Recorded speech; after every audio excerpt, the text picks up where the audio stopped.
Bab 1651 Spirit Penjaga, Subscribe Penatua.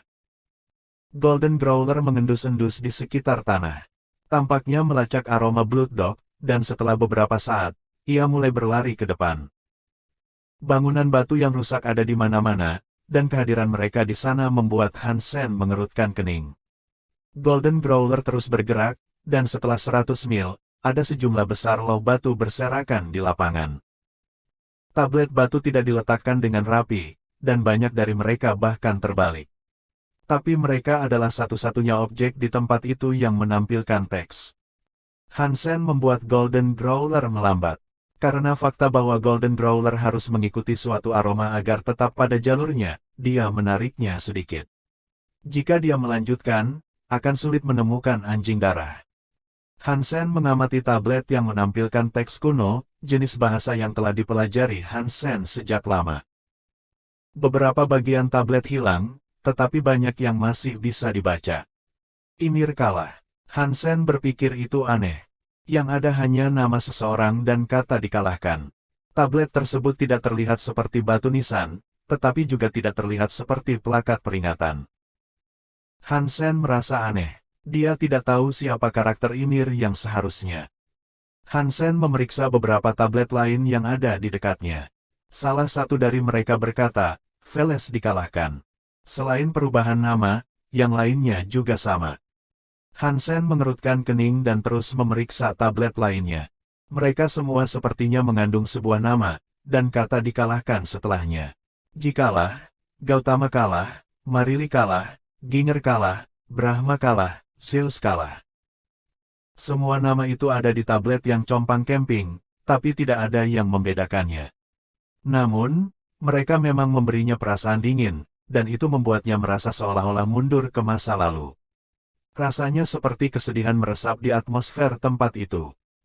Hansen tidak tahu siapa atau apa nama-nama itu, dan dia tidak tahu bagaimana orang-orang itu bisa dikalahkan. Selain nama mereka, tidak ada lagi yang tertinggal. Setelah melalui semua tablet, ada istana perunggu. Itu tidak rusak seperti bagian lain dari tempat itu, tapi masih aus di bagian tepinya. Ada bekas-bekas pertempuran di sekujurnya, tapi belum dipahat atau dipatahkan. Istana itu tampaknya dalam kondisi baik, dengan mempertimbangkan semua hal. Itu berada di tengah-tengah dataran, tetapi setengahnya sepertinya telah tenggelam ke dalam bumi. Salah satu dinding tertancap di tanah. Golden Growler mengikuti aromanya, yang membawa mereka langsung ke istana perunggu. Dia memberikan gemuruh pelan kepada Hansen, seolah-olah untuk menunjukkan anjing darah ada di dalam. Hansen memeriksa bagian luar istana perunggu terlebih dahulu. Ada judul besar di atas pintu yang bertuliskan, Hero Spirit Hall. Untuk beberapa alasan, aku punya firasat buruk tentang ini, kata Nyonya Naga, mengamati istana di depan. Hansen mengangguk. Dia juga merasa agak tidak aman. Dongsuan Ora mengalami kesulitan memindai di dalam istana, jadi dia tidak dapat menentukan apakah anjing darah ada di dalam atau tidak. Makhluk yang kamu panggil, dari mana asalnya? Hansen bertanya pada Nyonya Naga. Wanita naga tersenyum masam. Aku tidak tahu, bahan aku acak. Aku tidak pernah tahu persis apa yang akan aku panggil, dan aku tidak tahu dari mana asalnya. Petik 2. Setelah itu, wanita naga melihat ke arah aula jiwa pahlawan. Aku pikir ada sesuatu yang salah. Tempat ini terlalu aneh, akan lebih baik jika kita pergi begitu saja. Kita bisa coba lagi lain kali. Petik 2. Hansen ingin mengatakan sesuatu, tetapi sebelum dia berbicara, dia mendengar sebuah suara. Pintu yang tertutup rapat tiba-tiba mulai terbuka. Hansen dan Dragon Lady menatap celah gerbang pembuka. Golden Growler menggeram melihat pemandangan di depan. Keran. Satu tangan tiba-tiba muncul, mendorong pintu hingga terbuka. Hansen melihat ke tangan yang memegang pintu perunggu dan memperhatikan bahwa penampilannya agak seperti kerangka. Meskipun bentuknya tetap seperti tangan, kulitnya tipis dan mengering di tulang. Itu seperti kulit kayu birk, dan itu tampak menyeramkan. Itu tampak mati. Tangan itu meraih pintu perunggu dan perlahan membukanya. Saat pintu terbuka ke arah mereka, Hansen melihat di baliknya. Dia tidak bisa melihat banyak, tapi tiang penyangga besar dengan yang terlihat, menahan atap. Pintu perunggu terbuka setengah, dan ketika itu terjadi, Hansen bisa melihat tuan tangan itu. Itu adalah makhluk yang mengenakan jubah hitam. Selain tangan, Hansen tidak bisa membedakan apa-apa lagi tentang tubuhnya. Seluruh makhluk dibungkus oleh jubah yang sama. Yang benar-benar Hansen perhatikan hanyalah garis besar kasarnya tubuh, yang terlihat agak manusia. Hansen menggunakan dongsuan auranya lagi, tetapi dia tidak dapat merasakan apapun. Pria berjubah hitam itu tampak mati, seolah-olah dia tidak memiliki kekuatan hidup. Karena kamu di sini, masuklah. Pria berjubah membuka gerbang perunggu sepenuhnya sekarang, dan dia berdiri di pintu masuk saat dia berbicara. Dia melihat ke arah Hansen dan yang lainnya sebelum membuat suara logam berdentang. Itu cukup menakutkan. Siapa namamu? Hansen bertanya pada pria berjubah itu, sangat waspada. Aku sudah mati, jadi apa tujuan memiliki nama? Jika kamu membutuhkannya, rujuk aku sebagai roh penjaga. Suara menyeramkan dari pria berjubah itu akan menimbulkan begitu banyak ketakutan pada seseorang, gigi mereka akan bergerak. Dia juga menundukkan kepalanya saat berbicara.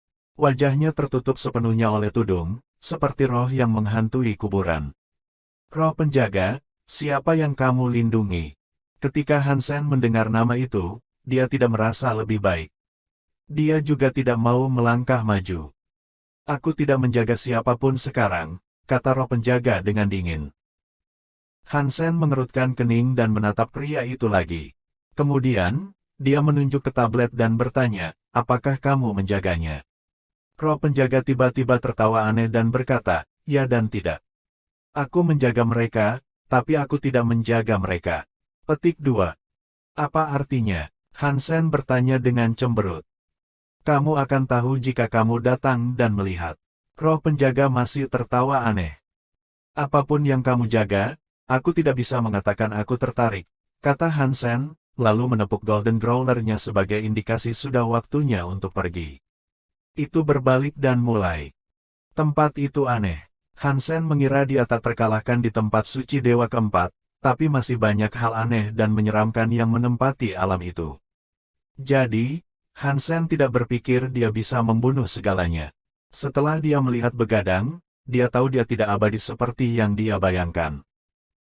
Meskipun kamu di sini, kamu tidak ingin melihat-lihat. Roh penjaga bertanya dengan tenang. Hansen mengabaikannya dan bergegas pergi Golden Growler. Tapi dia berjalan sangat lambat sekarang, seperti kekuatan hantu yang membuat mereka kembali. Golden Growler mulai meluncur ke belakang. Dia meluncur ke belakang sampai mereka ditarik tepat ke dalam istana perunggu. Bab 1652 Kegagalan. Hansen memanggil Overbearing Shield dan Split Blade, lalu berubah menjadi Valen Slaughter. Split Blade dikirim ke Guardian Spirit. Split Blade langsung masuk ke tubuh roh penjaga, tapi tubuhnya sebenarnya seperti roh asli. Tubuhnya memudar dengan serangan pedang itu. Segera, Hansen melihat sekeliling. Dia terkejut dengan apa yang dia lihat selanjutnya. Di dinding istana, ada banyak set baju besi kristal. Armor semuanya ternoda dengan kerusakan. Itu membuat mereka tampak seolah-olah mereka semua telah mengalami banyak pertempuran. Setelah set armor kristal itu, Hansen tiba-tiba bisa merasakan mode pertarungannya mulai terbakar. Sepertinya pelindung kristal masih memiliki dorongan untuk bertarung, dan itu mulai membakarnya. Aula itu terasa seperti tempat pertempuran hebat. Hansen berdiri di aula, merasa seolah-olah dia dikelilingi oleh pasukan musuh. Dan dia merasa bahwa penguasa tentara telah dibantai dalam pertempuran. Yang paling mengejutkan Hansen adalah bahwa armor itu tampak seperti yang dia dapatkan dari Tina. Mereka mungkin memiliki kekuatan yang berbeda, tapi mereka terlihat mirip. Apakah mereka semua armor Geno? Hansen kaget. Tubuh Guardian Spirit muncul lagi, tepat di depan set armor biru. Dia dilingkari petir. Dia melihat ke baju besi dan berkata, ini adalah baju besi Zeus. Dia berada di luar sana selama 15 hari sebelum dia jatuh. Petik 2. Setelah itu, roh penjaga berjalan menuju satu set baju besi merah. Dan dia berkata, Ini adalah baju besi Ginger. Dia berada di luar sana selama 19 hari sebelum dia meninggal. Petik 2.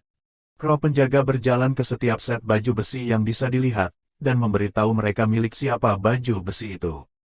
Itu semua adalah nama dari tablet yang telah dilihat Hansen sebelumnya. Roh penjaga memberitahu Hansen bahwa mereka memang armor Geno, dan itu cukup mengejutkannya. Setelah memperkenalkan baju besi terakhir, roh penjaga memandang Hansen dan tertawa. Mereka adalah pahlawan sekaligus juga kegagalan. Mereka tidak bisa keluar, mereka dipermalukan, dan dipaksa tinggal di sini. Petik 2. Apa maksudmu mereka tidak bisa keluar? Hansen bertanya pada roh penjaga. Keluar dari tempat perlindungan, tentu saja, kata roh penjaga dengan dingin. Dia berbalik untuk melihat kembali ke baju besi dan melanjutkan dengan berkata, Tuan mereka mati, tapi baju besi mereka masih ada di sini. Jika kamu mendapatkan persetujuan mereka, kamu dapat memanfaatkannya. Mereka mungkin telah gagal, tetapi mereka tidak ingin kalah. Dan mereka tidak menginginkan apapun selain bertarung lagi. Petik 2. Kamu memberikannya kepada kami. Hansen memandang Guardian Spirit dengan kaget. Dia pikir dia harus melakukan pertarungan besar, tetapi sepertinya tidak akan ada. Kedengarannya seolah-olah dia akan diberi baju besi secara gratis. Jika kamu dapat membawanya, itu milik kamu. Memiliki mereka di sini tidak ada gunanya. Suara Guardian Spirit membuat gigi orang-orang bergemeletuk. Terima kasih banyak, kalau begitu. Hansen tidak merasa bersalah, jadi dia melenggang ke set baju besi terdekat dan mencoba mengangkatnya. Kebanyakan orang tidak tahu tentang kekuatan armor Geno, tapi Hansen tahu. Istana perunggu itu seperti harta karun bagi Hansen, dan itu lebih berharga dari apapun yang bisa diberikan aliansi kepadanya. Hansen mengambil baju besi merah yang dulunya milik Ginger. Ada 70 tusukan dan goresan di atasnya, dan semuanya tampaknya telah ditangani dengan pedang. Ada beberapa tindikan dan penyok di atasnya juga. Pang! Hansen, setelah mencengkeram armor dan mencoba mengangkatnya, terlempar setelah tiba-tiba mulai bersinar merah. Hansen merasakan kekuatan yang kuat menabraknya, yang tidak dapat dia blokir. Seolah-olah dia ditabrak kereta api, dan dia meluncur kembali ke batu. Telinganya berdenging dan dia dibiarkan melihat bintang-bintang. Apakah kamu baik-baik saja? Wanita naga berlari ke Hansen dan menjemputnya. Aku baik-baik saja, kata Hansen. Dia menggelengkan kepalanya untuk menjernihkan penglihatannya. Mencoba untuk tetap sadar setelah ledakan ganas itu, dia mengarahkan perhatiannya kembali ke roh penjaga. Tidak apa-apa jika kamu tidak ingin memberikannya kepada aku, tetapi mengapa melakukan itu? Roh penjaga tertawa. Mereka punya kemauan sendiri. Aku tidak bisa mengatur perasaan mereka. Aku katakan bahwa kamu akan membutuhkan persetujuan mereka, jika kamu ingin menerimanya. Petik 2. Hansen mengerutkan kening dan menatap roh penjaga. Dia tidak percaya apa yang dia diberitahu. Setelah dia mengambil baju besi Genotina, tidak satu pun dari ini terjadi. Dia bisa mengambilnya begitu saja. Percaya atau tidak, tapi akulah yang kamu lihat. Aku roh penjaga. Berbohong kepadamu tidak akan memberiku apa-apa, kata Guardian Spirit. Aku tidak percaya kamu. Hansen mengertakkan gigi dan mencoba mengambil set baju besi lagi. Set baju besi bereaksi dengan cara yang sama, dan itu meledakkan Hansen. Suasana pertempuran yang dimilikinya terbakar, dan itu jelas tidak ingin disentuh oleh Hansen. Tapi Hansen tidak akan menyerah begitu saja. Dia mencoba mengambil semuanya. Ada banyak dari mereka juga, dia yakin salah satu dari mereka harus cocok untuknya. Tapi kenyataan tidak pernah selaras dengan cita-cita Hansen. Setelah mencoba setiap baju besi, tidak ada yang mau menerimanya. Tubuhnya menjadi bengkak semua, semuanya sia-sia. Saat hati Hansen mulai tenggelam, Golden Growler berjalan ke depan dan menyentuh salah satu armor. Armornya agak emas, tapi dilapisi karat hijau. Hansen telah mencoba meraihnya sebelumnya, tetapi itu telah meledakkannya dengan cahaya emas. Cakar Golden Growler sedang memegang pelindung inti Geno sekarang. Hansen mengira Golden Growler pada akhirnya akan diledakkan, tetapi dia tidak melakukannya. Baju besi Geno sebenarnya hancur di bawah kekuatan cakarnya, seperti kepingan salju emas sederhana. Itu menyatu dengan kulit tubuhnya. Mengaum. Ketika keseluruhan dari kepingan salju itu diserap oleh Golden Growler, dia meraung ke langit. Cahaya emas muncul, dan itu terwujud sebagai satu set baju besi yang akan melindunginya. Dan kemudian, Golden Growler memang terlihat seperti singa yang dibalut baju besi. Itu tidak nyata, bukan? Ini lebih lemah dari Little Gold. Mata Hansen terbuka lebar keheranan, tidak percaya apa yang berhasil dilakukan Golden Growler. Dia tidak bisa mempercayainya. Dia sendiri telah berusaha sangat keras untuk mendapatkan armor tersebut, tetapi dia selalu gagal. Golden Growler secara acak menyentuh salah satunya, dan itu diserahkan ke kepemilikannya. Itu tidak adil. Bab 1653 pesan. Crow penjaga memandang Golden Growler dengan kaget, dan jelas dia sedang memikirkan sesuatu. Wanita naga, coba juga, kata Hansen padanya. Dia tidak memiliki banyak harapan dia akan sukses, tapi dia berharap dia bisa membawa kembali beberapa pelindung bersamanya. Saat dia berbicara, dia juga memanggil malaikat kecil. Jika Golden Growler mampu mengkatalis reaksi itu dengan armor, ada kemungkinan malaikat kecil juga bisa melakukan hal yang sama. Golden, cobalah untuk mengambil yang lain, Hansen bertanya pada Golden Growler, merasa serakah. Golden Growler, bagaimanapun, tidak bisa mendapatkan persetujuan dari yang lain. Mungkin dia hanya bisa menjalin hubungan dengan baju besi emas, atau mungkin hanya mungkin baginya untuk mengambil satu dengannya. Sebelum malaikat kecil pindah untuk mengklaim baju besi Geno datang padanya. Itu terbang dari dinding, dibawa oleh cahaya suci. Cahaya suci segera diserap oleh tubuh malaikat kecil.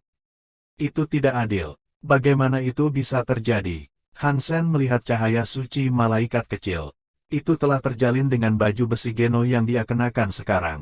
Dengan peningkatan volume cahaya suci di sekelilingnya, dia terlihat lebih seperti malaikat. Wanita naga sama malangnya dengan Hansen.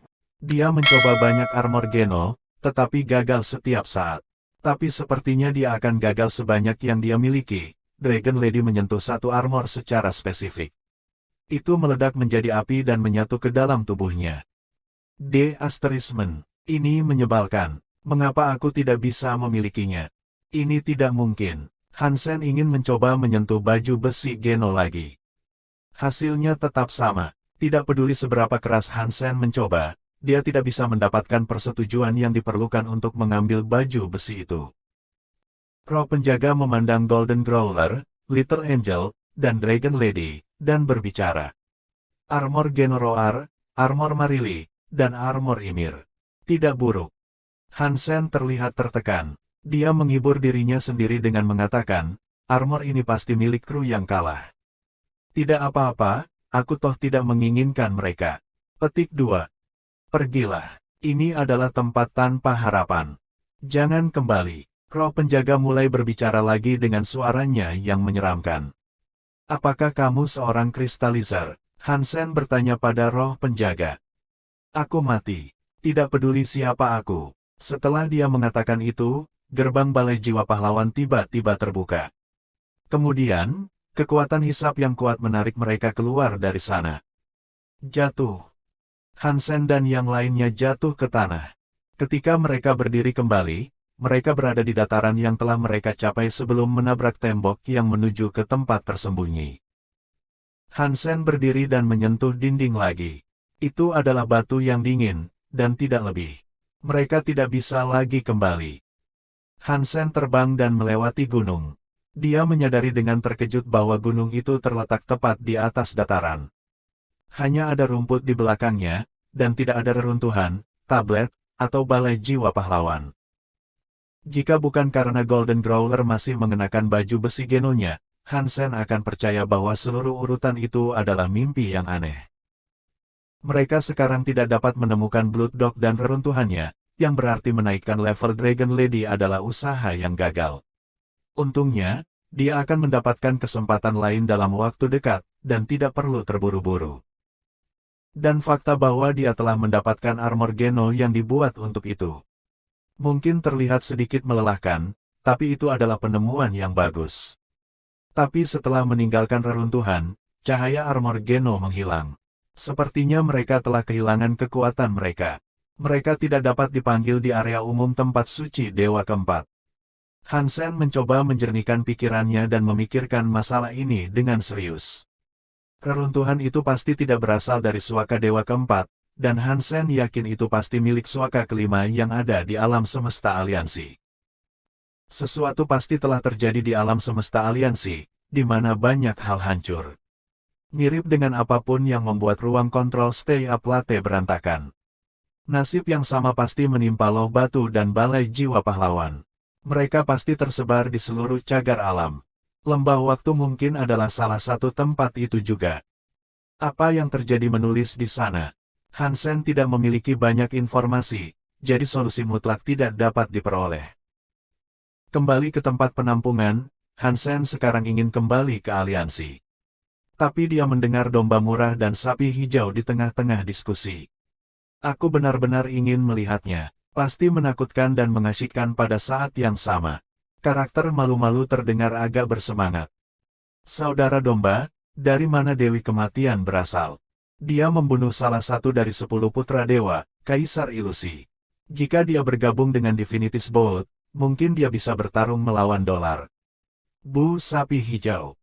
Dia tidak bisa melawan dolar, menang, dan mendapatkan tempat pertama. Tempat kedua, tentu. Tapi aku benar-benar tidak percaya dia berhasil membunuh Kaisar Ilusi hanya dengan satu anak panah. Kekuatannya pasti lebih besar dari Armored Man, kata Sip. Tidak peduli seberapa kuat dia sendirian. Pembunuhnya Kaisar Ilusi mendorong rakyat ilusi untuk mengumpulkan semua jenis elit untuk menyatukan dan membunuhnya. Aku mendengar mereka menyewa 2 Alpha Super Elite, kata Green Cow. Domba murahan mengangguk. Ilusi mengenal banyak orang. Alpha mereka memohon bantuan Alpha lain, dan mereka akan mendapatkannya. Tetapi bahkan jika mereka tidak mendapatkan bantuan dari Alpha lain, mereka akan dikirimi semacam bantuan. Dan aku benar-benar mendengar Illusion Elder menemukan cara untuk membunuhnya. Jika dia tidak mengalah, dia akan mati. Petik 2. Jika dia tahu untuk mengalah, dia tidak akan begitu berani untuk menangani ilusi seperti yang dia lakukan. Dia memprovokasi Kaisar dan membunuhnya. Dia kuat untuk bisa membunuhnya, tapi Alpha tidak keluar untuk melawannya. Dan sekarang, setelah sekian lama, dia telah menemukan cara untuk melakukannya dan meminta begitu banyak elit untuk bersatu sehingga mereka semua bisa membunuhnya bersama-sama. Green Cow menghela nafas. Sayang sekali kami terlalu lemah untuk berpartisipasi. Dia mungkin bisa membunuh kita dengan tatapan kejam. Tetap saja, aku ingin pergi dan menonton. Butuh 10.000 tahun untuk menyaksikan peristiwa lain seperti ini terungkap. Domba murahan mendesah. Mereka mengikuti Hansen, dan meskipun mereka memiliki makanan enak, mereka terlahir terlalu lemah. Mereka hanya memiliki inti Geno emas, dan mereka belum mencapai kelas batu permata. Domba murah, di mana Illusion Alpha berencana membunuh Dewi Kematian. Hansen keluar dan bertanya pada domba. Dia pikir semua ini terdengar agak aneh. Setelah Dewi Kematian lahir, dia tidak tahu bahwa dia adalah pewaris Alpha Suci. Tapi orang-orang di Secret seharusnya mengenalinya. Dia sudah lama keluar dan sekitar, namun anehnya, orang-orang dari Secret tidak keluar untuk mencarinya. Aneh sekali. Bos, itu akan terjadi di dekat Sunset Valley. Seluruh suaka Dewa Keempat harus tahu, karena banyak elit yang diundang oleh Illusion untuk pergi ke sana, jawab domba murah dengan cepat. Sapi hijau berkata, Dewi Kematian itu terlalu sombong. Dia tahu mereka akan mengelilinginya di sana, namun dia belum mengubah arah. Dia akan mati. Petik 2. Bab 1654 Langit Kuno. Apakah orang-orang dari Secret bergabung dalam perburuan? Hansen bertanya. Domba murahan berpikir sejenak dan kemudian berkata, aku kira begitu. Seseorang melihat Dewi dan elit suci lainnya menuju Sunset Valley. Jika kamu ingin pergi dan melihat-lihat, bawalah kami bersamamu. Petik 2. Tempat penampungan ini membutuhkan kalian. Siapa lagi yang bisa mengaturnya jika kamu pergi? Hansen tersenyum. Domba murah dan sapi hijau tersenyum. Mereka menepuk dada mereka dan berkata, jangan khawatir. Bersama kami di sini, tempat penampungan ini akan diurus dengan sangat teliti. Kamu tidak perlu khawatir. Petik 2. Iya, itu terserah kalian berdua. Hansen menepuk pundak domba murah dan sapi hijau.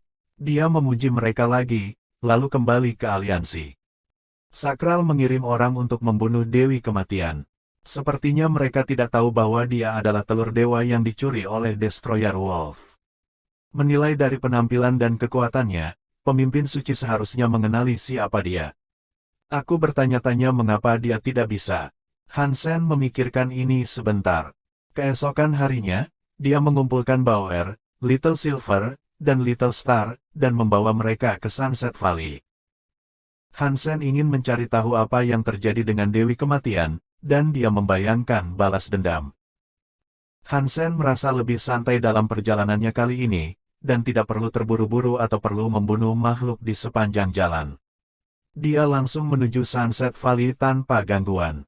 Judul Skysword bukanlah sesuatu yang tanpa bobot, banyak makhluk dan roh yang mungkin berpikir untuk mengganggunya, melarikan diri ketika mereka menyadari siapa yang akan datang. Ketika dia mendekati lembah, banyak elit lain sudah muncul. Sekali lagi, mereka tidak memprovokasi Hansen, karena mereka tahu semua tentang Skysword. Dewi Kematian akan membutuhkan beberapa hari ekstra untuk mencapai Sunset Valley, tetapi alasan penundaannya tidak dijelaskan. Dia seharusnya melakukan perjalanan dalam garis lurus untuk sampai ke sana, jadi tidak ada yang benar-benar yakin apa yang terjadi dengan kelesuannya. Para elit super yang diundang oleh Illusion semuanya berkumpul di sana. Ketika Hansen tiba, dia awalnya dihentikan. Skysword, apa yang kamu lakukan di sini? Ilusi tidak mengundang kamu. Seekor binatang milik Illusion telah menghentikan Hansen untuk menanyainya. Aku pergi kemanapun aku mau. Ini bukan wilayahmu, jadi kamu tidak punya otoritas untuk mengontrol siapa yang datang dan pergi, kata Hansen dengan dingin. Binatang itu marah karena itu, tapi sebelum dia bergerak, banyak kekuatan kehidupan yang menakutkan mulai mendekat. Salah satunya adalah Penatua Ilusi. Ada 3 elit yang memiliki kekuatan yang sama berdiri di sampingnya. Mereka pasti adalah alpha lainnya. Ada juga elit super seperti Dewi dan elit dari Suci. Elit kelas alpha tidak berpartisipasi dalam Divinity's Bout, tapi mereka sangat kuat, dan mereka pasti memiliki kemampuan untuk menyamai Putra Tuhan. Tapi jumlah mereka di sana berarti Hansen tidak bisa berbuat apa-apa. Skysword, Illusion tidak ada perselisihan denganmu. Jika kamu ada di sini untuk membantu, kami menghargainya. Dan kontribusi kamu akan dihargai. Jika tidak, tolong bantu kami dan kembalilah kemana kamu datang. The Illusion Elder berbicara kepada Hansen dengan cemberut. Kamu melakukan hal kamu. Aku akan menonton dan tidak mengganggu. Kami tidak akan mengganggu satu sama lain. Setelah Hansen mengatakan itu, dia memasang kasur angin dan mengeluarkan banyak makanan ringan untuk dimakan. Bauer dan Little Silver langsung makan seolah-olah mereka ada di sana untuk piknik yang layak. Mereka dari Illusion sangat marah, dan elit lainnya mengerutkan kening dengan tegas. Namun, sesepuh menghentikan anggota dari melakukan apapun. Dan dia berkata, fokus pada misi kamu. Jika dia tidak memasuki lembah, biarkan saja. Petik 2. Setelah itu, Penatua Ilusi melihat ke arah Hansen untuk terakhir kalinya, dan kemudian kembali lebih dalam ke lembah. Hansen tetap di luar lembah, menunggu Dewi Kematian tiba. Ada banyak elit menunggu di Sunset Valley untuk membunuh Dewi Kematian, dan tidak perlu mengambil risiko menjadikan mereka semua sebagai musuh. Saat target muncul, dia juga punya kesempatan untuk menyelinap masuk. Tapi Hansen tidak malas di sana. Saat malam tiba, dia menggunakan Dongsuan Aura untuk menyembunyikan dirinya. Kemudian, dia menyelinap ke Sunset Valley dengan harapan melihat apa yang mereka lakukan. Mereka pasti bisa membawa Dewi Kematian kemana saja, jika mereka punya rencana. Jadi, pasti ada alasan mengapa mereka memilih Sunset Valley untuk sebuah pertunjukan turun. Setelah Hansen menyelinap ke dalam, dia menyadari ada sejumlah elit yang mengejutkan. Ada jauh lebih banyak daripada yang dilihatnya dari luar. Setidaknya harus ada 100. Dan ada beberapa alfa di antara mereka juga. Formasi seperti ini adalah sesuatu yang bahkan Hansen akan berpikir dua kali untuk menyerang. Bahkan jika Hansen tidak takut bertarung melawan jumlah besar, dia tidak tahu inti gen yang dimiliki Alpha. Jika mereka memiliki kekuatan khusus, tidak bisa menggunakan roh Raja Super akan menempatkannya pada posisi yang sangat tidak menguntungkan. Setelah menyelinap melintasi jarak beberapa ratus mil, Hansen melihat cermin kuno di lembah. Cermin itu tingginya sekitar 100 meter. Itu berkilauan cerah, mencerminkan aktivitas semua orang sebelumnya. Tetapi karena ukurannya, panjangnya menyekat lembah. Apa yang mereka lakukan dengan cermin sebesar itu di sini? Genokor macam apa itu? Hansen memikirkannya sebentar, tapi dia tidak tahu untuk apa cermin raksasa itu mungkin digunakan. Tidak jauh dari cermin, para tetua beristirahat. Beberapa alfa sedang berdiskusi secara mendalam. Mereka semua memegang bendera besar yang berlapis debu. Karena suara bendera yang berdesir tertiup angin, Hansen tidak dapat memahami apa yang mereka bicarakan. Hansen memeluk dinding dan tidak bergerak.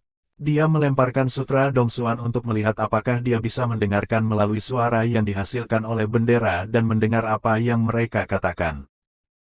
Benderanya kuat, dan Hansen Dongsuan Aura tidak bisa melakukannya. Saat dia kecewa tentang ini, dia mendengar dua lagi dari Illusion sedang berdiskusi.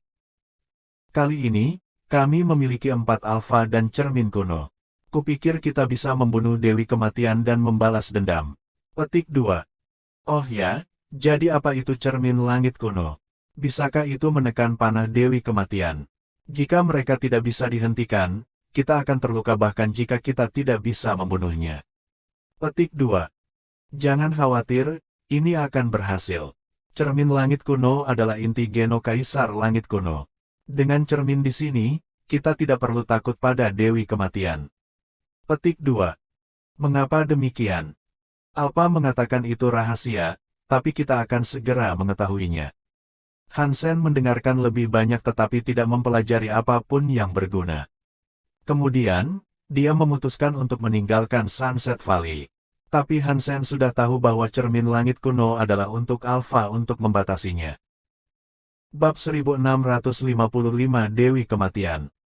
Dalam 2 hari berikutnya, semakin banyak makhluk yang kuat memasuki Sunset Valley, dan dari waktu ke waktu anggota Illusion mengirim pesan bola-balik.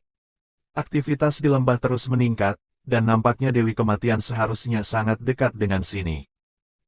Hansen tidak memasuki lembah. Orang-orang di kedua sisi tidak ada hubungannya dengan dia. Saat pertempuran dimulai, Hansen akan membunuh musuh-musuhnya dan pergi. Dia tidak terlalu peduli tentang apapun. Pada hari ketiga, Hansen melihat Penatua Ilusi dan 3 alfa lainnya membawa orang-orang mereka keluar dari lembah. Ekspresi semua makhluk itu sangat bermartabat, dan mereka tampak seperti sedang menghadapi musuh besar. Sepertinya Dewi Kematian akan segera datang. Tatapan Hansen juga mengikuti mereka ke pegunungan yang jauh, dan titik gelap secara bertahap muncul di Cakrawala.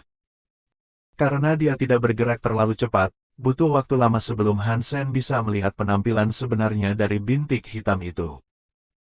Rambut hitamnya seperti air terjun. Dia mengenakan baju besi hitam dengan sepasang sayap hitam seperti gagak di belakangnya. Memegang busur dan anak panah hitam di tangannya, dia tampak seperti pemanah dari neraka. Namun, fokus Hansen bukan pada senjatanya. Fitur wajah halus tampak persis sama seperti ketika Hansen pertama kali melihatnya, tetapi matanya tidak sekosong sebelumnya. Mata hitam itu cerah dan murni, dan Hansen tidak bisa melihat melalui mereka. Jika seseorang hanya melihat matanya, dia tidak akan pernah mengingatkan siapapun tentang Dewi Kematian yang membuat takut semua orang di tempat suci Dewa Keempat. Melihat Dewi Kematian, bahkan Penatua Ilusi pun terintimidasi. Terlepas dari persiapan mereka, wajah Dewi Kematian masih membuat para elit yang berkumpul merasa sedikit tidak nyaman. The Illusion Elder melambai sedikit, dan semua elit pindah ke posisi yang ditentukan dan berbalik menuju pintu masuk Sunset Valley. Cermin kuno adalah satu-satunya hal yang memberi Penatua Ilusi kepercayaan diri untuk mencoba membunuh Dewi Kematian. Jika tidak, panah Dewi Kematian mungkin akan memusnahkan kekuatan mereka bahkan sebelum mereka cukup dekat untuk membunuhnya. Risikonya terlalu besar. Tetapi dengan cermin ini, mereka tidak perlu takut padanya. Ketika Kaisar Surga menggunakan cermin ini untuk menjelajahi tempat suci keempat di zaman kuno, tidak ada yang bisa menyakitinya. Jika Kaisar Surga tidak gagal untuk maju ke suaka kelima, cermin langit kuno tidak akan tertinggal. Namun, karena atribut Ancient Sky Mirror begitu istimewa, hanya elit dengan atribut yang sama yang dapat menggunakannya. Itulah mengapa Penatua Ilusi memilih Sunset Valley. Ada musim semi bulan di lembah matahari terbenam, dan kekuatan yang terkandung di mata air bulan sama dengan yang ada di cermin langit kuno. Penatua Ilusi menggunakan kekuatan musim semi bulan untuk mengoperasikan cermin. Para elit yang diundang oleh Penatua Ilusi tahu kekuatan cermin langit kuno, jadi bahkan jika itu adalah makhluk yang kuat seperti Dewi Kematian, mereka tidak takut. Semuanya mengumpulkan keberanian mereka dan bersiap untuk pertempuran. Mereka sangat ingin melawan Dewi Kematian. Hansen melihat makhluk agung itu dengan penuh keyakinan. Dia memiliki beberapa keraguan. Masuk akal untuk mengharapkan bahwa beberapa tetua mungkin lolos dari pertempuran menipu dengan nyawa mereka, tetapi tampaknya bahkan makhluk yang kurang kuat pun cukup percaya diri. Itu sedikit mengejutkan. Dewi Kematian telah membunuh salah satu dari 10 putra dewa dengan satu panah. Mereka tidak akan punya banyak waktu untuk berurusan dengan Dewi Kematian, karena mereka mungkin langsung terbunuh. Apa peran dari cermin langit kuno? Bagaimana itu akan membiarkan mereka menghadapi Dewi Kematian? Hansen berkedip dan melihat ke kedalaman Sunset Valley. Ada beberapa kelompok orang di dekatnya. Rupanya, mereka telah dikirim oleh Penatua Ilusi untuk mengawasinya. Hansen sekarang tidak punya kesempatan untuk menyelinap ke Sunset Valley. Melihat Dewi Kematian semakin dekat, banyak makhluk menahan napas, dan hati mereka sedikit gelisah. Mempercayai diri adalah satu hal, tetapi pembunuhan Dewi Kematian sebelumnya terlalu menakutkan. Itu normal menjadi cemas saat menghadapinya. Tidak ada yang mundur, dan masing-masing memanggil inti Geno saat mereka menunggu. Sepertinya mereka telah memutuskan untuk melawan Dewi Kematian. Melihat Dewi Kematian telah memasuki sekitar Sunset Valley, Penatua Ilusi berteriak, "Dewi Kematian, jika kamu bersumpah untuk mengikutiku sekarang, aku masih bisa membiarkanmu hidup hari ini. Jika tidak, hari ini kamu akan mati." Petik 2.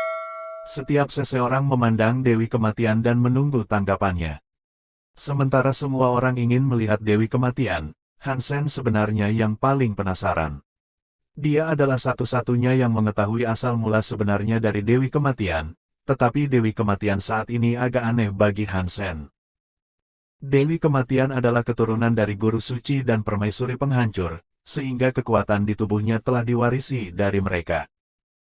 Namun, Hansen menggunakan Dongsuan Aura untuk memeriksa Dewi Kematian untuk waktu yang lama, dan dia tidak merasakan kekuatan dewa dan kekuatan kematian di tubuhnya.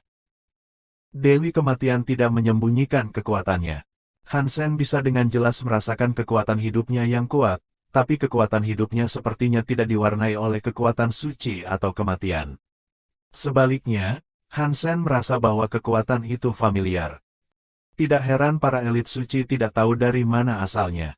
Kekuatan ini sepertinya tidak ada hubungannya dengan Master Suci atau Ratu Penghancur sama sekali. Hansen menatapnya, mengerutkan kening. Dia tahu bahwa dia adalah orang yang menetas dari telur, tetapi mengapa kekuatannya terlihat seperti ini? Hansen tidak tahu apa-apa. Rasa keakrabannya hanyalah perasaan, karena kekuatan Dewi Kematian adalah sesuatu yang belum pernah dia lihat sebelumnya. Dapat dimengerti bahwa Hansen tidak segera mengenali jejak kekuatannya sendiri di Dewi Kematian. Dewi Kematian memiliki kemampuan penghancuran dan kematian, tetapi karena pengenalan darah Hansen yang tidak terduga, kedua kekuatan itu bergabung menjadi kekuatan baru. Beberapa dari kekuatan baru ini adalah milik Hansen, jadi itu terasa familiar, tapi tidak lebih. Kombinasi dari tiga kekuatan ini membuat kekuatan ini tidak terasa seperti kekuatan aslinya, jadi Hansen tidak dapat merasakannya secara detail. Semua makhluk sedang menatap Dewi Kematian, menunggu jawabannya, dan menunggunya memasuki jarak tertentu. Karena mereka harus menggunakan musim semi bulan untuk mengoperasikan cermin langit kuno, tidak ada cara untuk mengubah lokasi di mana mereka akan melancarkan serangan. Cakupan cermin itu terbatas, dan mereka harus berada dalam jarak ini untuk menyerang Dewi Kematian, jika tidak, mereka tidak akan dilindungi oleh cermin langit kuno. Dewi Kematian tidak peduli tentang Penatua Ilusi, dan dia benar-benar mengabaikan Alpha dan Elit seolah-olah mereka tidak ada. Hansen melihat bahwa Dewi Kematian telah terbang langsung ke arahnya. Dia tidak bisa menahan nafas. Akankah yang ini mengingatku dan ingin membalas dendam? Sebelum Hansen bisa bertindak, Dewi Kematian sudah terbang ke arahnya dan mengumpulkan sayapnya untuk mendarat. Dia menatap Hansen dengan sepasang mata murni dan berteriak, "Ayah." Untuk sementara waktu, semua makhluk di Sunset Valley memiliki mata terbuka lebar, termasuk Hansen sendiri. Bab 1656 Black Pearl. Tunggu, ini tidak benar. Aku di sini hanya untuk mendapatkan barangnya. Apa yang terjadi sekarang? Hansen merasa agak canggung. Dia berbalik dan melihat ke arah Penatua Ilusi, tetapi Penatua Ilusi dan yang lainnya balas menatapnya. Namun, mata mereka tampak seperti pembunuh. Wanita cantik, meskipun kamu terlihat manis, dan kamu terlihat seperti memiliki genku, jangan sembarangan mengumumkannya. Hansen ingin menjelaskan bahwa dia tidak ada hubungannya dengan Dewi Kematian. Dia tidak ingin menjadi kambing hitam. Dewi Kematian telah membunuh begitu banyak roh dan makhluk, dia memiliki banyak musuh. Jika dia mengakui bahwa dia adalah putrinya, seluruh dunia akan menentangnya. Hansen tidak takut untuk berhadapan dengan tempat suci Dewa Keempat, tapi dia bukanlah putrinya. Dia tidak ingin menjadi kambing hitam.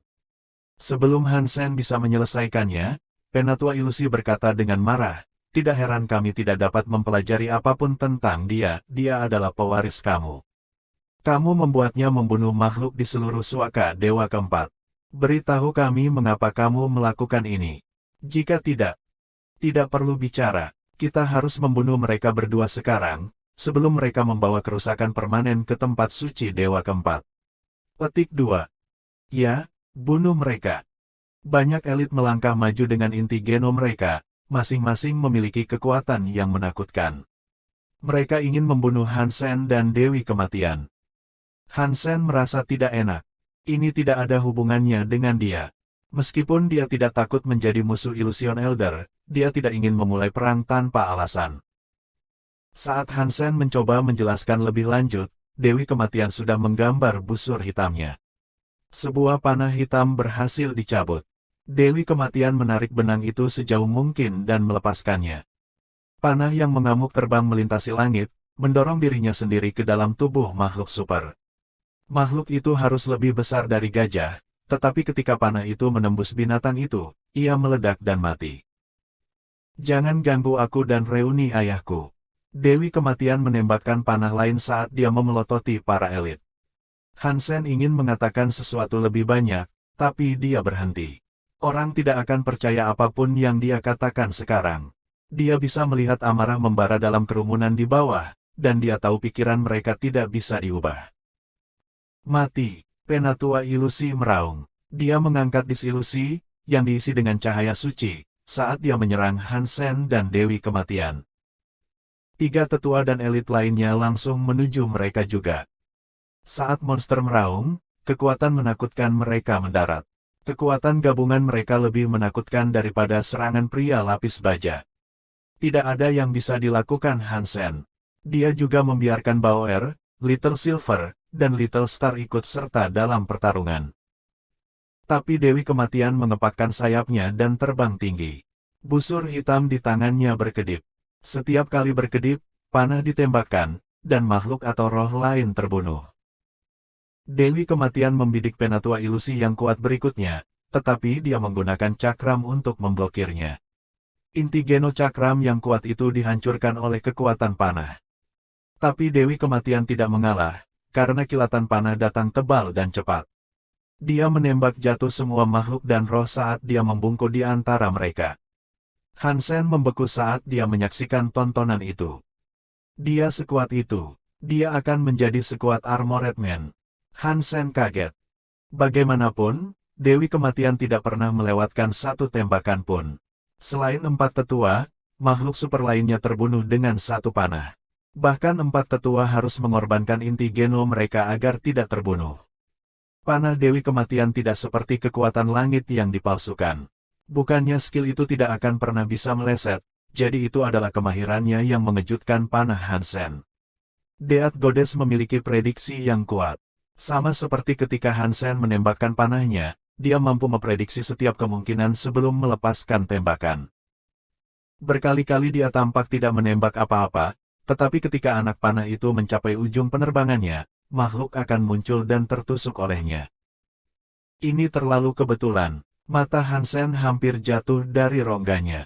Jika Hansen tidak yakin dia tidak pernah tidak setia dan tidak melihatnya keluar dari telur, dia akan yakin bahwa dia benar-benar putrinya. Tapi Hansen tidak punya waktu untuk berpikir banyak, ada 2 orang tua yang datang langsung untuknya. Bahkan mereka tidak menyangka bahwa mereka harus berurusan dengan Hansen.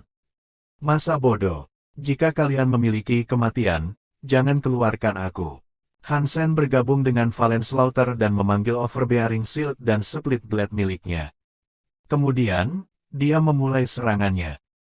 Dengan Overbearing Shield dan Split Blade berfungsi, Hansen praktis tak terkalahkan. Dia membunuh beberapa makhluk super dalam sekejap. Tapi yang membingungkan adalah setelah Hansen memotong makhluk super menjadi 2, dia tidak menerima pengumuman. Kemudian, dia melihat makhluk dan roh yang terbunuh kembali dari dalam Sunset Valley. Baik pembunuhan Hansen dan Dewi Kematian kembali ke pertarungan. Apa ini? Roh bisa muncul kembali? Ya, tapi mengapa makhluk itu? Bagaimana makhluk bisa melakukan itu? Apakah itu kekuatan kuno? Sky Mirror. Pikiran itu terlintas di benak Hansen. Melihat Dewi Kematian terus bertarung di langit, makhluk dan sesepuh tidak mengubah perspektif mereka tentang cobaan itu. Mereka semua terus menyerang sekuat yang mereka bisa, tanpa kecewa. Tak lama kemudian, Hansen dapat mengkonfirmasi hipotesisnya. Dewi Kematian tidak bisa terus melawan gelombang elit yang kuat, dan keempat tetua itu juga sangat kuat. Dewi Kematian bisa menjadi perusak, tetapi tubuhnya bukannya tak terkalahkan. 4 sesepuh pasti bisa menghancurkan tubuhnya. Hansen mendengar suara daging robek. Armor Dewi Kematian dipotong oleh seorang tetua, itu adalah serangan yang menyebabkan aliran darah.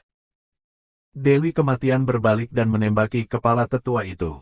Tetua menghilang, tetapi tidak lama kemudian, dia kembali dari Sunset Valley. Hansen menggunakan Overbearing Shield miliknya untuk menghancurkan tengkorak makhluk super. Dia memegang Split Blade erat-erat dan lari ke lembah. Dia harus menyingkirkan cermin. Bahkan Tuhan tidak bisa menyelamatkan mereka jika dia tidak melakukannya. Melihat Hansen bertemu Sunset Valley, para tetua mencoba mengelilinginya. Para elit super datang untuk mengelilingi Hansen juga. Dia tiba-tiba menjadi fokus pertempuran, dan tidak banyak elit super yang pergi ke Dewi Kematian sekarang.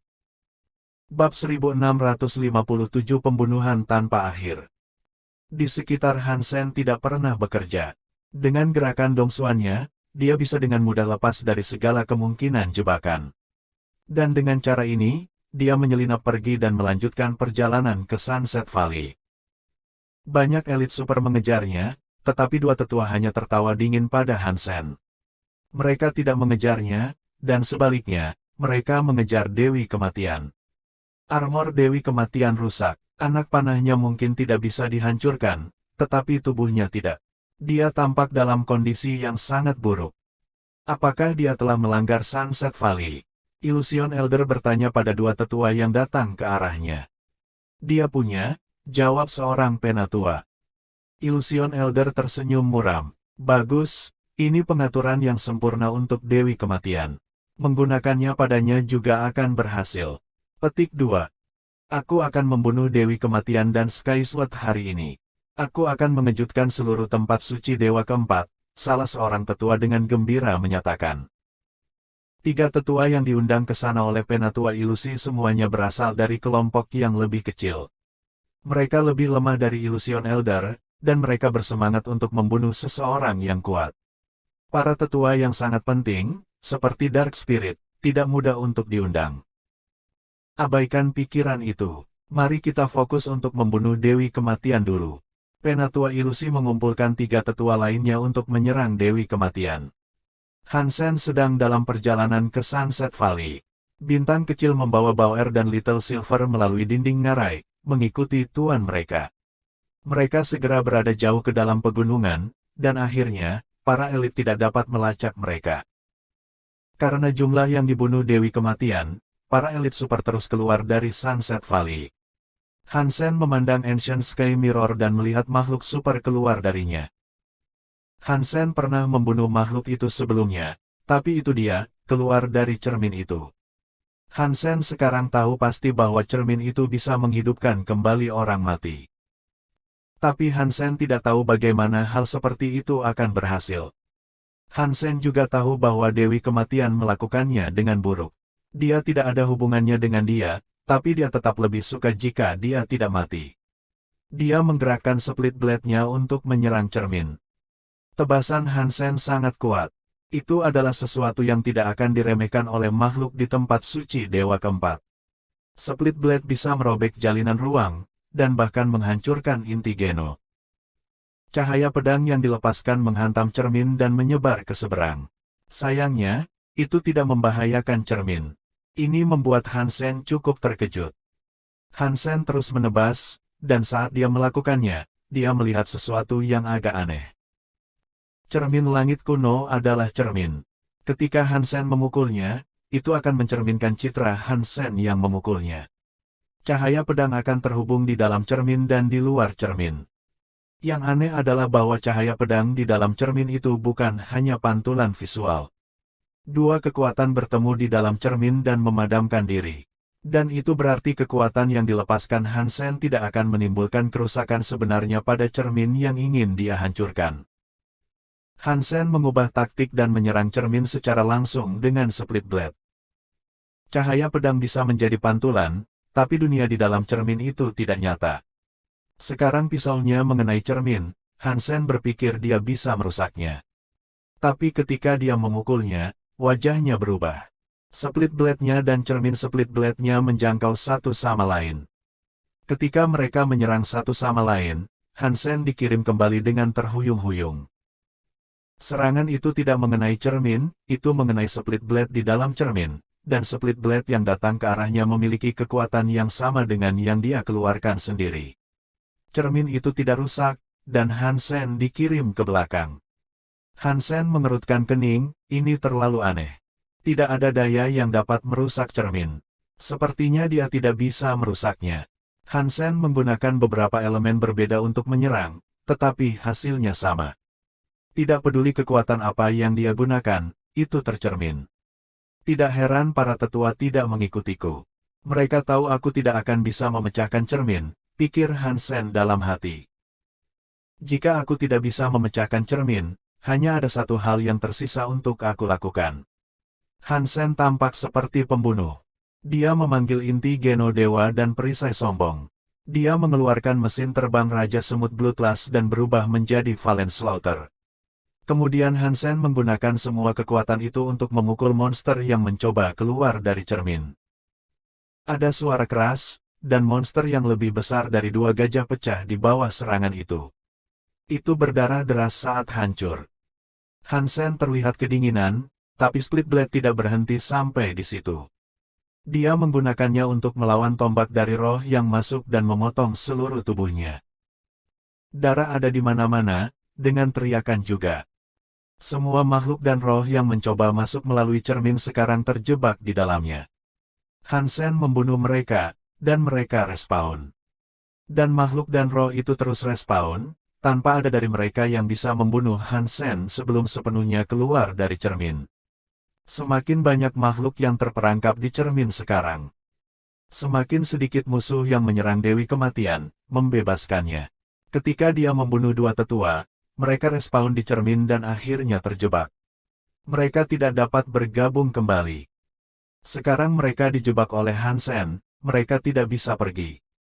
Hansen menggunakan Dongsuan Sutra dan Heavenly Go bersama dengan pedang dan perisainya. Dia menjebak dua tetua dan semua makhluk lainnya di lembah. Penatua Ilusi memperhatikan bahwa tidak ada yang kembali ke pertarungan, dan dia bingung tentang apa yang terjadi. Pada saat itu, dia dibunuh oleh Dewi Kematian. Dia menyadari saat dia meninggal bahwa Hansen pasti telah memblokir cermin. Gagasan tentang satu orang yang menahan 100 elit sangat menakjubkan. Tidak heran dia berhasil keluar dari Outer Sky Shelter. Dia sangat kuat, bahkan para penatua tidak sebaik dia. Illusion Elder dan tetua lainnya semuanya terkejut. Mereka ingin pergi, tetapi mereka menjadi semakin putus asa. Cermin itu terlalu ramai, dan tidak ada yang bisa mereka lakukan untuk melawan Hansen. Mereka terus terbunuh olehnya. Bab 1658 Item tanpa Master. Semua elit di luar lembah sekarang sudah mati. Dewi Kematian, yang telah berlumuran darah seluruhnya, sekarang berlomba ke lembah. Dia bergabung, membantu Hansen tanpa henti membunuh para elit dengan panahnya. Para tetua tidak mengharapkan situasi seperti ini, dan mereka semua terdengar marah atas apa yang terjadi. Skysword, aku akan memakanmu. Dan kamu tidak akan pernah kembali, penatua ilusi meraung. Simpan ancamanmu sampai kamu lolos dari cermin, kata Hansen dingin saat dia membunuh roh lain. The Overbearing Shield dengan mudah memblokir serangan inti Geno Illusion Elder. Cermin langit kuno bagus. Itu bisa respawn mereka dan inti Geno mereka, jadi kematian tidak berarti banyak bagi mereka. Itu tampak sangat aneh bagi Hansen. Tidak ada inti Geno yang memiliki kekuatan tanpa akhir. Bahkan inti Geno kelas Kaisar tidak bisa terus respawn tanpa batas, seperti yang dilakukan cermin saat ini. Tapi begitulah, tidak semakin lemah. Hansen ingin terus membunuh dan melihat apakah dia bisa menghabiskan kekuatan cermin itu. Tapi tidak peduli berapa lama dia bertarung, itu sepertinya tidak berhasil. Cermin itu benar-benar tampak memiliki suplai daya yang tak ada habisnya. Illusion Elder berkata, tidak peduli seberapa kuat kamu dan wanita jalang itu tidak berguna. Kami abadi, kamu akan menghabiskan semua kekuatan kamu pada akhirnya. Saat waktunya tiba, kami akan memakanmu hidup-hidup. Petik 2. Banyak elit super meraung dan melonjak keluar dari cermin. Mereka semua terlihat sangat marah, ingin memakan Hansen dan Dewi Kematian. Mereka memiliki kekuatan cermin, jadi mereka tidak takut mati. Itu pasti membuat Hansen pusing. Dan seperti yang dikatakan penatua ilusi, kekuatan Hansen benar-benar terbatas. Pertarungan itu telah menghabiskan banyak energi, dan dia telah menggunakan jiwa-jiwa binatang buas. Hansen tidak berpikir dia bisa bertahan lebih dari 10 jam, dan ketika dia mencapai titik kelelahan, dia tidak akan bisa menangkis semuanya lagi. Dewi Kematian juga dalam kondisi yang lebih buruk. Dia terus-menerus bisa mengisi kembali anak panahnya, tapi lukanya terus berdarah. Kecepatan pemulihannya pasti tidak sebaik serangannya. Little Silver, sembuhkan lukanya. Hansen berteriak. Bintang kecil membawa perak kecil dan bauer keluar dari dinding. Little Silver duduk di Little Star, menghujani Dewi Kematian dengan petir peraknya. Tubuh Dewi Kematian bergetar, dan dia berhenti menembakkan busur. Petir menyebabkan rasa sakit yang menyiksa, tapi lukanya sembuh dengan cepat. Kemampuan penyembuhan Little Silver efektif. Yang menyebalkan adalah betapa sakitnya itu. Itu tidak seperti kekuatan penyembuhan biasa yang hanya memberikan kelegaan. Dewi Kematian tahu Little Silver sedang menyembuhkannya. Dia menahan rasa sakit dan mulai menarik kembali busurnya. Kekuatannya sama kuatnya, dia hanya sedikit lebih lambat. Sekarang setelah dia menyembuhkan luka Dewi Kematian, Hansen masih harus menyelesaikan masalah energi. Little Silver bukanlah penyembuh murni, jadi dia tidak bisa mengisi kembali kekuatan dan energi seseorang. Hansen terus berpikir saat dia bertarung. Dia berpikir bahwa jika dia tidak dapat memecahkan cermin, mereka semua bisa mati. Tapi cermin langit kuno terlalu menyeramkan. Hansen telah melihat ke belakang cermin, dan tidak ada yang aneh di belakang sana. Itu hanya permukaan perak, dan tidak ada paket daya atau panel kontrol. Sampai hari ini, cermin tidak digunakan di lembah yang terbengkalai ini. Pasti ada alasannya, pikir Hansen dalam hati. Jelas, penatua ilusi tidak bisa mengendalikan cermin langit kuno. Jika tidak, dia tidak akan meletakkannya di sana. Jika tidak ada yang bisa mengendalikan cermin, apakah itu berarti inti Geno yang tidak dimiliki oleh siapapun? Mata Hansen berbinar saat pikiran itu terlintas di benaknya. Hansen melihat sekeliling, tetapi dia tidak dapat melihat siapapun yang benar-benar mengendalikannya. Ini adalah sesuatu yang sangat dia yakini. Penatua ilusi, apa menurutmu cermin sederhana akan membuatmu tetap hidup? Hansen mengarahkan pidatonya ke Illusion Elder, yang masih berteriak. Cukup lama bagiku untuk membunuhmu, ya. Illusion Elder menggertakkan giginya saat dia berbicara. Sayang sekali kamu tidak dapat mengontrol inti Geno. Aku yakin jika kamu bisa membunuh aku, lanjut Hansen. Itu masih cukup untuk membunuhmu. Sesepuh lain meraung. Hansen sekarang yakin bahwa mereka tidak dapat mengendalikan cermin. Fakta itu membuatnya sangat bahagia. Jika itu adalah inti Geno diri, Hansen tidak berpikir dia bisa melawannya. Tapi ternyata tidak, dan itu berarti Hansen memiliki peluang. Hansen mengabaikan skrim dari para elit dan tetua, dan dia menemukan tempat. Dengan jarinya, dia menunjuk ke cermin. Setetes darah keluar dari jarinya dan mendarat di cermin. Penatua ilusi mengira Hansen mencoba menghancurkannya, jadi dia mencibir. Tidak ada yang bisa melukai cermin. Kamu membuang-buang waktumu. Petik 2. Hansen mengabaikannya. Dia melihat tetesan darah yang tertanam di cermin saat versi reflektif dari tetesan darah juga muncul di permukaan. Ketika dua tetes itu saling mengenai, mereka mulai menyebar ke cermin. Hansen sangat senang dengan ini. Dia telah menggunakan inti Geno darah asli ke dalam darahnya sendiri, lalu meneteskan satu tetes ke cermin. Darah itu sekarang memiliki kekuatan darah asli. Jika itu tidak hanya dibatalkan oleh cermin, itu akan diserap oleh item tersebut. Cermin itu akan memberikan kekuatan Hansen dan sepenuhnya dikendalikan olehnya. Jika inti Geno seperti ini memiliki pemilik saat ini, itu akan sulit untuk diambil. Tapi yang ini tidak punya pemilik, jadi akan mudah diambil. Darah asli tidak terlalu jelas, tapi sekarang seukuran tangan manusia. Tapi itu segera menyebar lebih besar dan lebih besar, lebih luas dan lebih luas. Illusion Elder sangat marah pada Hansen dan Dewi Kematian. Dalam kemarahannya yang buta, dia tidak memperhatikan perubahan yang terjadi pada cermin. Pada saat para elit menyadari bahwa sesuatu sedang terjadi, darah sudah mengambil alih setengah dari cermin.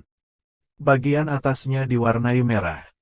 Ketika Illusion Elder menyadari perubahan di cermin, dia sangat terkejut. Para super elit mulai berteriak, apa yang terjadi dengan cermin? Apa yang dia lakukan pada cermin? Petik 2. Bab 1659 menekan semua suku. Bahkan Penatua Ilusi dan 3 tetua lainnya terkejut. Mereka telah menggunakan cermin langit kuno karena itu adalah tempat berlindung yang aman, tetapi sekarang mereka mendapati diri mereka tidak dapat melarikan diri dari tempat perlindungan mereka. Beberapa elit super mulai berharap mereka tidak pernah menggunakan cermin sama sekali. Kamu baru saja menyadarinya, kata Hansen dengan geli gelap. Warna merah terus menyebar ke seluruh cermin. Itu adalah invasi darah nyata.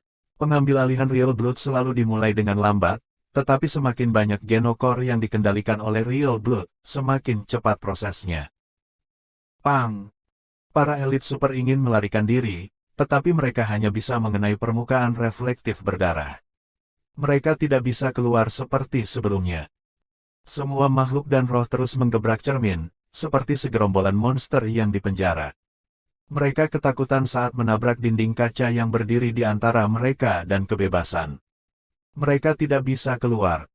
Asteris Sesole, apa yang kamu lakukan? Beberapa tetua tampak terkejut. Saat makhluk super dibunuh, mereka akan terkunci di dalam cermin. Dan ketika Hansen melihat mereka mencoba melarikan diri, rasanya seperti dia sedang menyaksikan gerombolan iblis gila dari neraka. Hansen senang dia berhasil mengendalikan cermin langit kuno. Benda itu tidak hanya bisa menghidupkan kembali rekan-rekan yang jatuh, tapi juga bisa menjebak orang lain di dalam. Hansen tidak mengira cermin memiliki keserbagunaan seperti itu. Real Blood memperoleh kendali penuh atas cermin, dan koneksi dibuat langsung antara cermin tawanan dan otak Hansen. Makhluk dan roh semua berkerumun di depan cermin dalam kerumunan yang ketakutan dan marah. Mereka terus menghantam permukaan berdarah, Hansen mengira mereka tampak seperti gerombolan zombie yang terperangkap di dalam wadah. Hansen dan Dewi Kematian melanjutkan untuk membunuh roh dan makhluk yang tersisa di luar cermin. Setelah itu selesai, semua musuh mereka terperangkap di dalam cermin. Hansen kemudian mengambil kendali cermin, memaksanya untuk naik perlahan ke langit. Batu-batu pecah dan jatuh dari dasar cermin saat cermin itu naik, dan retakan melesat di sepanjang lembah. Mustahil. Bagaimana cermin bisa dikendalikan? Mustahil. Makhluk di cermin semua sangat terkejut. Kekuatan cermin itu istimewa, jadi menemukan orang lain dengan elemen yang sama untuk mengendalikannya dianggap mustahil. Mereka dengan senang hati menambahkan pantulan mereka ke cermin. Tidak masalah jika mereka terluka atau terbunuh, mereka bisa kembali. Dalam banyak hal, mereka tak terkalahkan. Tapi mereka tahu implikasi cermin berada di bawah kendali seseorang. Jika seseorang memiliki cermin, orang itu akan mengontrol semua pantulan yang dipegang cermin. Mereka benar-benar tidak ingin percaya bahwa Hansen telah menegaskan kendali atas hal itu. Sayangnya, itu adalah kebenaran yang tak terbantahkan. Kaca. Cermin langit kuno merobek jalannya keluar dari tanah. Tempat cermin bersandar sekarang merembes darah seperti air mancur merah. Itu seperti mata air dengan kekuatan tak terbatas. Hansen menyadari sekarang bahwa cermin menggunakannya sebagai sumber energi konstan. Begitulah cara itu terus menghidupkan kembali para elit yang telah meninggal. Sky Sword, dendam ini tampaknya hanya berada di antara kamu dan ilusi, mari kita pergi. Jika kamu menyentuh kita semua, itu berarti kamu akan melawan seluruh tempat suci Dewa Keempat. Salah satu elit berteriak. Ya, ini tidak ada hubungannya dengan kami. Biarkan kami pergi atau Yin Demon akan mengejarmu. Petik 2. The Manlong adalah pahlawan. Jika kamu membunuhku, mereka akan membunuhmu. Petik 2. Aku, Long Mei. Dewi juga ada di dalam sana. Dia kaget, dan dia berteriak, Hansen, jika kamu melepaskan kami, Suci akan memaafkan dendam yang dimilikinya dengan kamu. Hansen tidak peduli. Yang dia lakukan hanyalah menatap mereka, membiarkan mereka berteriak marah, sedih, dan putus asa. Apapun ekspresi mereka, Hansen tidak peduli. Cermin itu perlahan terbang ke Hansen, dan saat itu, cermin itu menjadi lebih kecil. Ketika mencapai tangannya, itu hanya seukuran telapak tangannya. Dia dengan mudah bisa meraihnya. Sky Sword, jika kamu menyentuh kami, kamu akan mati.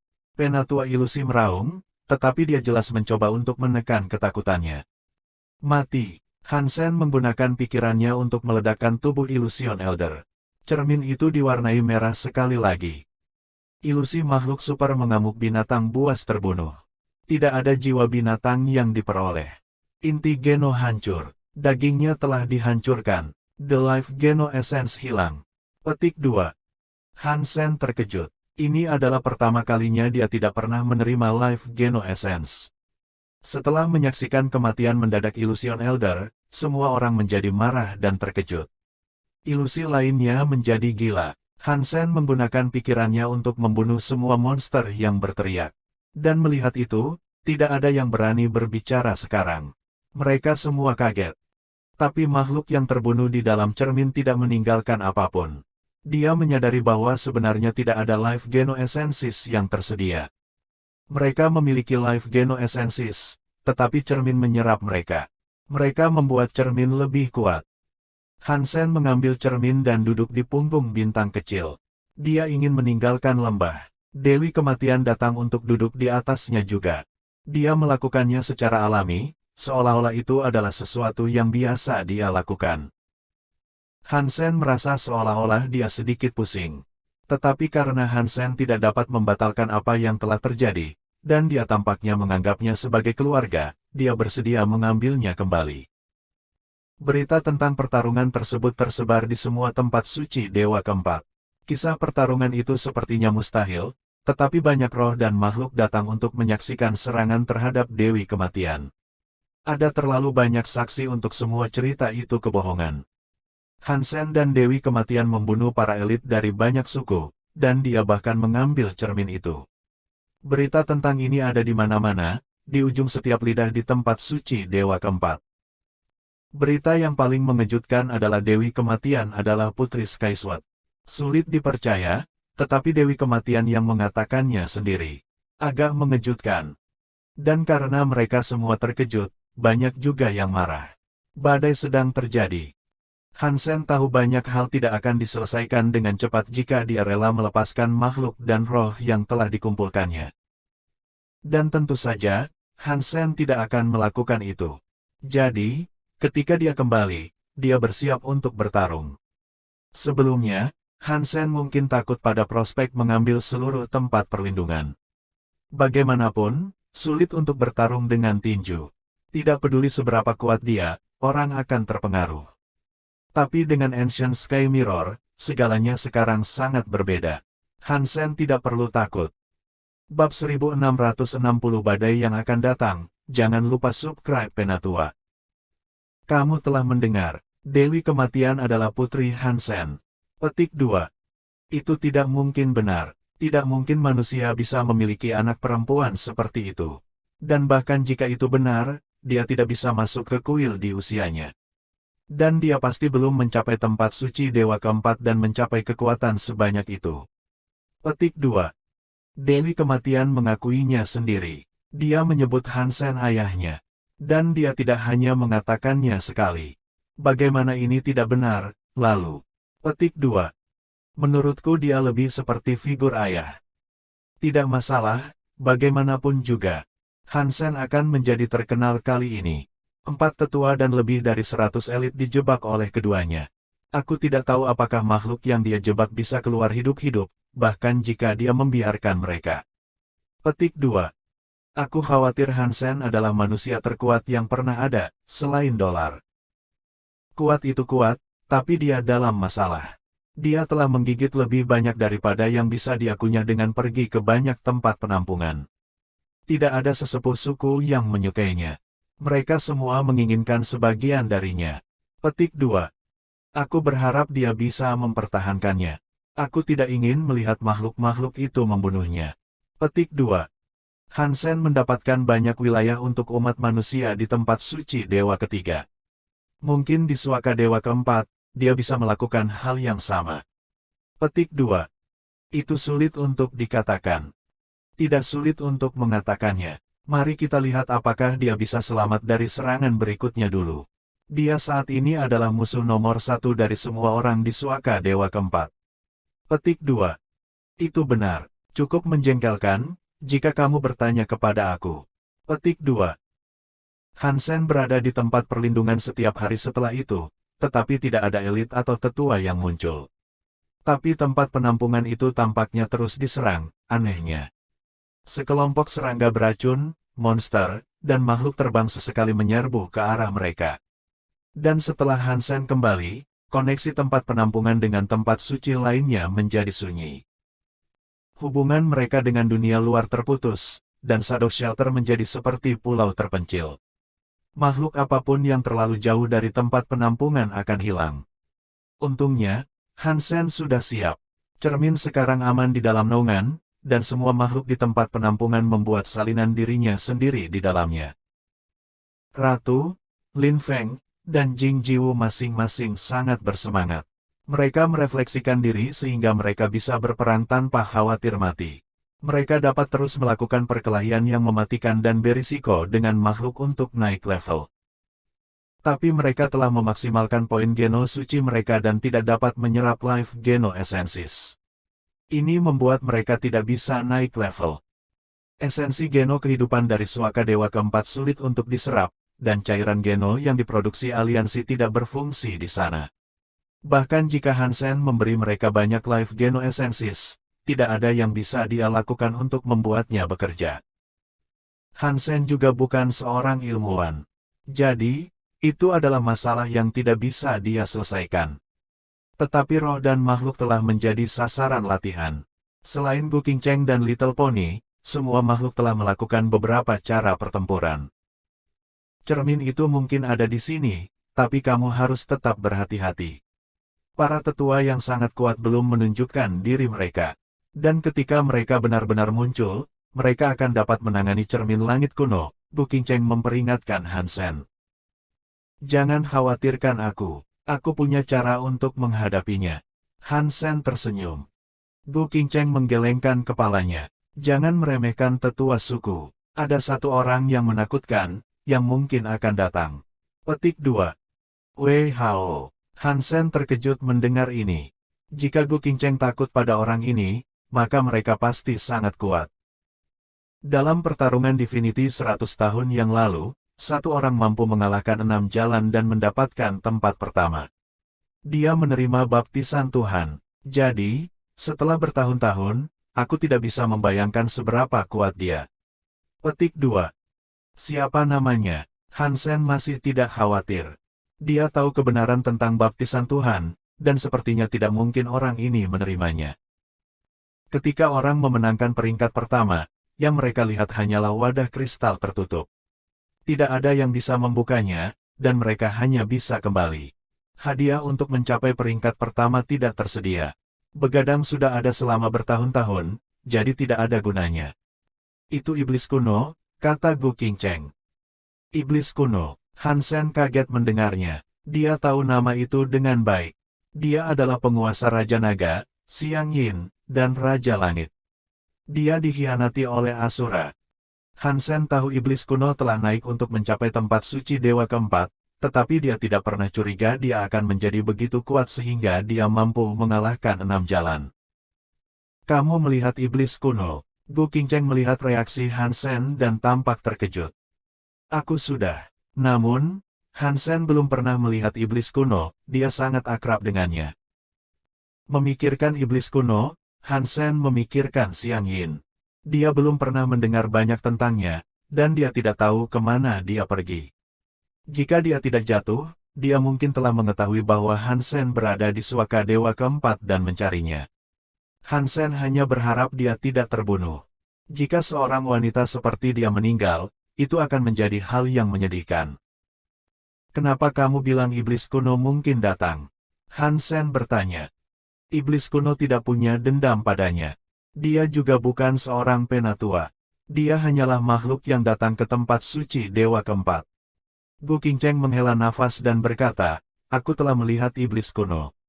Dia tampaknya memiliki hubungan yang dalam dengan pemimpin sekret. Jika pemimpin suci datang, maka iblis kuno mungkin juga datang. Han Sen mengangguk dan bertanya tentang iblis kuno. Gu Qingcheng memikirkan jawabannya, dan berkata, iblis kuno itu aneh. Dia seperti manusia, tapi menurutku dia tidak seperti itu. Kekuatannya juga aneh. Petik 2. Bagaimana? Han Sen bertanya. Aku telah melihatnya 4 kali. Setiap kali, dia menggunakan kekuatan yang berbeda. Yang sama sekali berbeda, termasuk elemen ruang dan waktu. Setiap kali dia menyerang, itu sulit. Dia memiliki kekuatan yang cukup untuk melawan setengah dewa manapun. Sulit dipercaya dia memiliki begitu banyak elemen. Sulit bagi manusia untuk memiliki lebih dari satu, dan mereka biasanya berfokus hanya pada satu.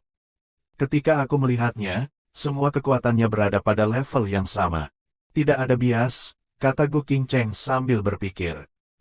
Han Sen mengerutkan kening. Itu sangat aneh. Selain Han Sen, tidak ada orang lain yang bisa menggunakan banyak elemen. Bahkan roh atau makhluk pun tidak bisa. Meskipun bermanfaat bagi Han Sen memiliki begitu banyak elemen, dia tidak memiliki kemahiran yang sama dengan elemen tertentu seperti seseorang yang secara eksplisit berlatih hanya dengan satu elemen. Gu Qingcheng berkata iblis kuno memiliki banyak elemen dan semuanya sangat bagus. Itu menakutkan.